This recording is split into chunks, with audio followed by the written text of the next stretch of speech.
கள்ளக்குறிச்சியில் கிட்டத்தட்ட ஒரு 150க்கும் மேற்பட்ட அந்த கள்ளச்சாராயத்தை குடிச்சு பாதிக்கப்பட்டிருக்கக்கூடிய நபர்கள் பார்த்தீங்கன்னா 100 பேருக்கும் இதில் பாதிக்கப்பட்டிருக்காங்க. ஒரு 40க்கும் மேற்பட்ட நபர்கள் வந்து உயிரிழந்திருக்காங்க. ஆனால் இன்னைக்கு தமிழகத்தில் வந்து பார்த்தீங்கன்னு சொன்னால் கள்ளச்சாராயத்தில் தொடர்ந்து 20, 30, 50 அப்படின்ற அளவில் வந்து தொடர்ந்து உயிரிழந்திருக்காங்க. தவிர அதை கள்ளச்சாராயத்தை அடுக்கிறதுக்கோ அதை குடிக்கிறவங்க வந்து பாதுகாக்கிறதுக்கோ தமிழக அரசு எந்த ஒரு நடவடிக்கையும் எடுக்கல. ஆகவே பார்த்தீங்கன்னு சொன்னால் இன்னைக்கு தமிழக அரசாங்கம் கூடுதலாக இன்னைக்கு இந்த கள்ளச்சாராயத்தை ஒழிக்கிறதுக்கு நடவடிக்கை எடுக்கணும். அதே மாதிரி கள்ளக்குறிச்சியில் அந்த கள்ளச்சாராய விற்பனை என்பது காவல்துறை கிட்டத்தட்ட ஒரு 200 மீட்டருக்கு பக்கத்திலே இன்னைக்கு வித்திருக்காங்க. இப்படியான சூழல் இருக்கும்போது எங்களுக்கு என்ன தோணுன்னு சொன்னா அதற்குரிய அந்த காவல்துறை முழுக்க அந்த கள்ளச்சாராயம் இருக்கக்கூடிய ஆட்களுக்கு வந்து துணை போகிறதா, தமிழக அரசு காவல்துறை துணை போகிறதான்னு சந்தேகமா இருக்கு. ஆகவே இன்னைக்கு தமிழகம் முழுவதும் இன்னைக்கு கள்ளச்சாரத்துக்கு எதிராக இன்னைக்கு பிரச்சாரம் இன்னைக்கு தமிழக அரசு பண்ணணும். அதே மாதிரி சமீபத்தில் பார்த்தீங்கன்னாக்கா தூத்துக்குடியில் கணவன் மனைவி 2 பேரும் சேர்ந்து பார்த்தீங்கன்னாக்கா ஐஸ்கிரீம் அளவில் ஒரு போதைப் பொருளை வந்து கிட்டத்தட்ட தமிழகத்தினுடைய மதிப்பீடு பார்த்தீங்கன்னா 8 லட்சம் ரூபா சொல்றாங்க. இன்னைக்கு வெளிநாட்டுடைய சர்வதேச மதிப்பு 28 கோடி ரூபா சொல்றாங்க. இப்படியா இருக்கும்போது தமிழகம் முழுவதும் போதைக்கு எதிராக இன்னைக்கு பார்த்தீங்கன்னு சொன்னா பள்ளி கல்லூரி மாணவர்கள் இன்னைக்கு அடிமையாகக்கூடிய ஒரு ஏற்பாடு இருக்கு. ஆகவே தமிழக அரசாங்கம் முழுமையாக போதையை தடை செய்யணும். அதே மாதிரி கள்ளச்சாராயத்தை முழுவதுமாக ஒழித்து கட்டுவதற்கான நடவடிக்கை என்னமோ அதை வந்து துரித நடவடிக்கை செய்து அதை நிறுத்துவதற்கான ஏற்பாடை வந்து பண்ணணும்னு சொல்லி கேட்டுக்கிறேன். இந்த கள்ளக்குறிச்சியில் நடந்த சம்பவம் வந்து ரொம்ப மனசளவில் ரொம்ப பாதிச்சிருச்சு. ஏன்னா மக்களுடைய எவ்வளோ பெண்கள், எவ்வளோ குழந்தைகள் இங்கே வந்து நிர்கதியாக நிற்கிறாங்க இன்றைக்கி. அதுக்கான முழு காரணம் என்ன காரணம்? இந்த கள்ளச்சாராயம் தான்.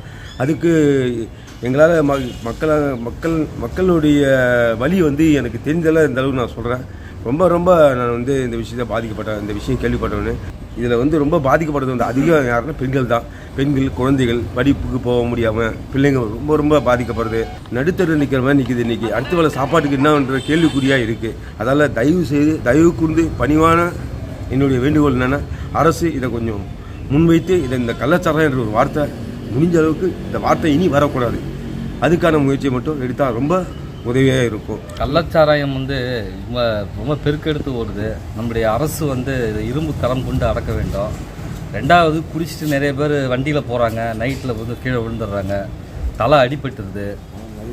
அடிபட்டு நிறைய குடும்பங்கள் பாதிக்கப்படுது. வாகனத்தில் போகிறதால நிறைய பிரச்சனைகள் உருவாக்குது. கள்ளச்சாராயம் என்ற இது கருத்தே வராமல் கள்ளச்சாராயம் நல்லச்சாராயம்னு ஒன்று கிடையாது.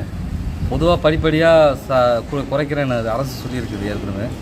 இதை உடனடியாக அமல்படுத்தி கொஞ்சம் தடுத்து நிறுத்து தான் பொதுமக்கள் அனைவருக்கும் சிறப்பாக இருக்கும். ரெண்டாவது, கஞ்சா சம்மந்தமாகவும் நிறையா குடிச்சிட்டு நிறையா போகிறாங்கன்னு சொல்லிட்டு நம்மளும் டிவி நியூஸில் நிறைய பார்க்குறோம். பெண்களும் இதில் மிகவும் பாதுகாப்பாக இருக்கணும்.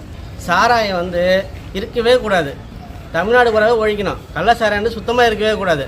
இதனால் பாதிக்கப்பட்ட யாருன்னு பார்த்தீங்கன்னாக்கா அந்த கூலி வேலைக்கு போகிறவங்களும் மண் அள்ளுறவங்க, கல் அள்ளுறவங்க, இவங்க தான் பாதிக்கப்படுறாங்க. பெரிய பணக்காரங்க யாரும் பாதிக்கப்பட போகிறது கிடையாது. அதனால் அடித்தட்டு மக்கள் வந்து பாதிக்கப்படுறதுக்கு முக்கியமான காரணம் இந்த கள்ளச்சாராயம். கள்ளச்சாராயத்தை அரசு அடியோடு ஒழிக்கணும். இதுக்கப்புறம் அரசாங்கம் கண்டிப்பாக முடிவு எடுக்கணும். முடிவு எடுத்து அதுக்கு நிரந்தர தீர்வு வரணும். முடிஞ்சால் சாராயமே சுத்தமாக மதுவை கூட ஒழிச்சிடலாம். கவர்மெண்ட்டுக்கு நான் என்ன சொல்ல வரேன்னாக்கா மதுவை ஒழிச்சிருங்க, 100% ஒழிச்சிருங்க. தமிழ்நாட்டில் மதுவே இருக்கக்கூடாது. கள்ளக்குறிச்சியில் நான் 40 பேர் கள்ளச்சாராயத்தில் குடிச்சிட்டு இறந்துட்டாங்கன்னு கேள்விப்பட்டேன். இந்த கள்ளச்சாராயம் இல்லாமல் நாடு ஃபுல்லாக இருக்க வேண்டாம். இப்போ வந்து இளைய தலைமுறை எல்லாருமே இந்த பழக்கத்துக்கு போகிறாங்க. இதை கவர்மெண்ட் வந்து இது உடனடியாக நடவடிக்கை எடுக்க வேண்டும்.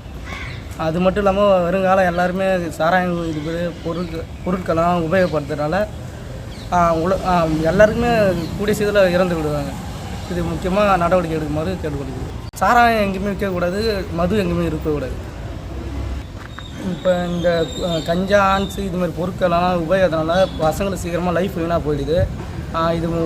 இது முற்றுப்புள்ளி வைக்க வேண்டும். இல்லை என்றால் இப்போ வருங்காலத்தில் எல்லாருமே அழிந்து விடுவார்கள். இதனால் கவர்மெண்ட் வந்து உடனடியாக நடவடிக்கை எடுக்குமாறு கேட்டுக்கொள்கிறோம்.